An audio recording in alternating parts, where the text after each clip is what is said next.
이 새벽에 하나님의 인자하심이 여러분의 심령을 만족하게 하고 오늘 하루도 함께 하시고 도우시는 하나님의 은혜로 말미암아 승리하시기를 주님의 이름으로 축원합니다. 방금 전 우리가 함께 읽은 이사야 23장 말씀은 두로에 대한 하나님의 심판을 예언하고 있는 말씀입니다.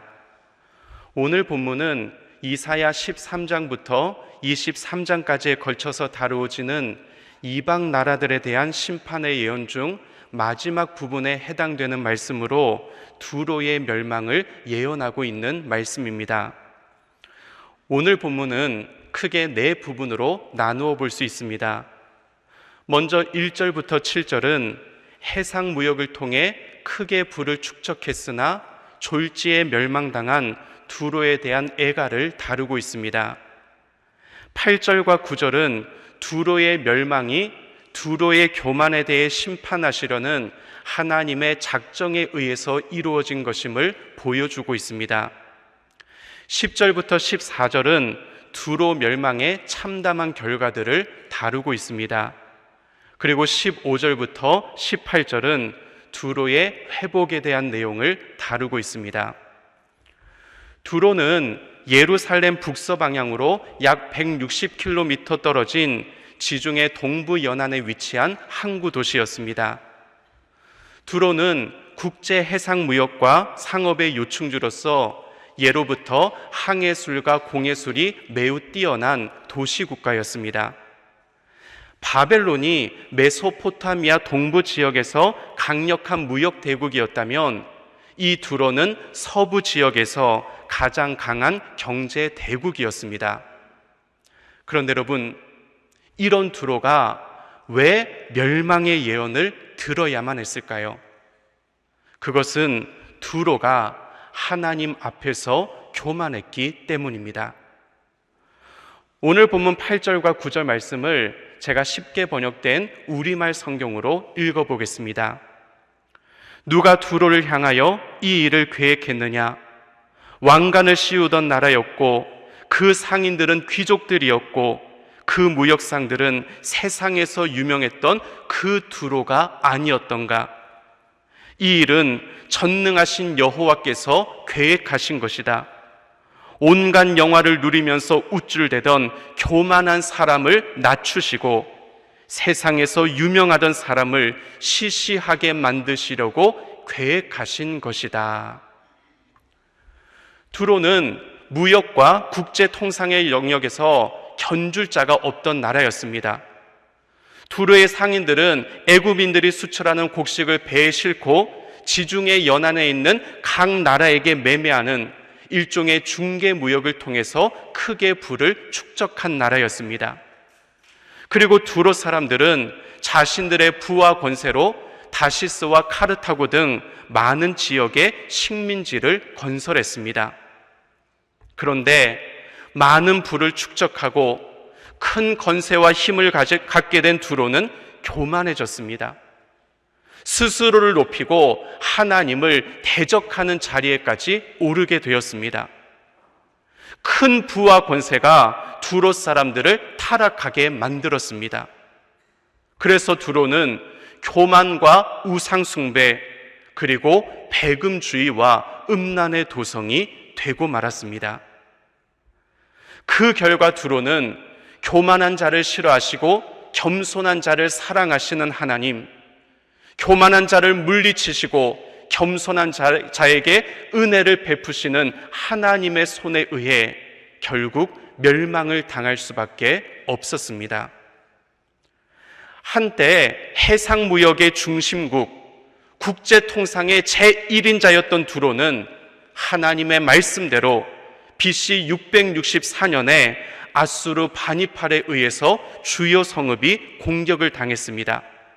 그리고 BC 605년에 바벨론 느부갓네살 왕에 의해 처음 침략을 받은 이래 BC 572년에 끝내 정복을 당하고 말았습니다. 그리고 BC 333년에 알렉산더 대제에 의해 완전히 멸망을 당하여 두로는 역사의 뒤안길로 자취를 감추고 말았습니다. 이미지 설계 전문가이자 베스트셀러 작가인 이종선 씨가 쓴 따뜻한 카리스마라는 책을 보면 다음과 같은 내용의 글이 나와 있습니다. 한번 들어보시기 바랍니다. 미국에서 1980년대에 우량 기업으로 선정되었던 기업에 대한 조사가 최근에 이루어졌다. 그런데 20년 전에 우량 기업으로 선정된 60개의 기업체 중 현재까지 우량 기업으로 살아남아 있는 기업은 10여 개에 불과했다고 한다. 그렇다면 우량 기업이 우량하지 못한 기업으로 전락하지 않기 위해서는 언제 가장 조심해야 할까?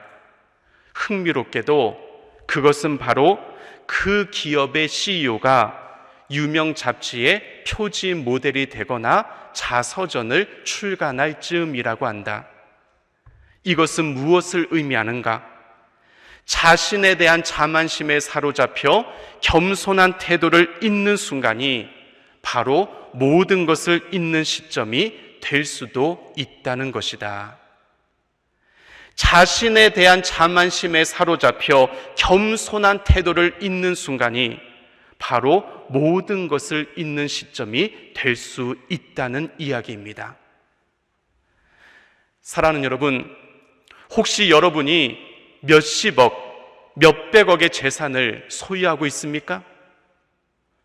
혹시 여러분이나 여러분의 가족들이 소위 스카이 대학을 졸업하거나 해외에서 유학하여 높은 학력을 가지고 있습니까? 이 사회에서 나나 내 가족 이름 석자를 거론하면 안 되던 일도 되게 만들 수 있고 내가 원하는 대로 영향력을 발휘할 수 있는 높은 지위와 자리를 차지하고 있습니까? 그렇다면 하나님께 모든 영광을 돌려드리며 하나님과 사람들 앞에서 더욱더 겸손해지시기를 간절히 바랍니다. 여러분, 이 시대의 두로가 되어 하나님의 심판을 받아 흔적도 없이 사라지느냐? 아니면 하나님께서 주신 성공과 번영을 하나님께 영광을 돌려드리며 이웃들에게 유익을 베푸는 일에 선용하며 하나님께서 주신 복을 지속적으로 누리면서 쓰임받는 인생을 살아가느냐 하는 문제는 전적으로 여러분의 태도에 달려 있습니다. 잠언 18장 12절은 이렇게 우리에게 말씀하고 있습니다. 사람의 마음의 교만은 멸망의 선봉이요 겸손은 존귀의 길잡이니라. 사랑하는 여러분, 여러분은 교만하여 멸망당하는 인생을 살아가시겠습니까? 아니면 겸손하여 존경받고 귀하게 쓰임받는 인생을 살아가시겠습니까? 한번 깊이 생각해 보시기 바랍니다. 한 가지만 더 살펴보겠습니다. 본문 말씀은 두로의 멸망으로 시돈과 애굽 이 두 나라가 큰 어려움에 처할 것이라고 말씀하고 있습니다. 본문 4절은 시돈이여 너는 부끄러워할지어다 라고 말씀하고 있습니다. 이것은 두로와 함께 경제적인 부를 누리던 시돈이 수치를 당하게 된다는 말입니다. 시돈은 두로와 인접해 있었던 항구 도시였습니다. 그런데 두로 선단에서 일하던 대부분의 상인들과 선원들이 바로 시돈 출신이었습니다. 두로의 입장에서 보면 시돈의 상인들과 선원들로 인해 두로가 부유해졌습니다. 반대로 시돈의 입장에서 보면 두로와의 교류와 동업을 통해 시돈 또한 큰 부를 축적할 수 있었습니다. 그런데 시돈의 자매 도시였던 두로가 멸망함으로 시돈은 더 이상 두로를 통해서 어떠한 이익도 취할 수 없게 되었습니다. 두로의 멸망으로 시돈은 큰 피해를 입게 될 것입니다. 그래서 본문은 시돈에게 애곡하는 마음으로 부끄러워하고 잠잠하라고 말씀하고 있습니다.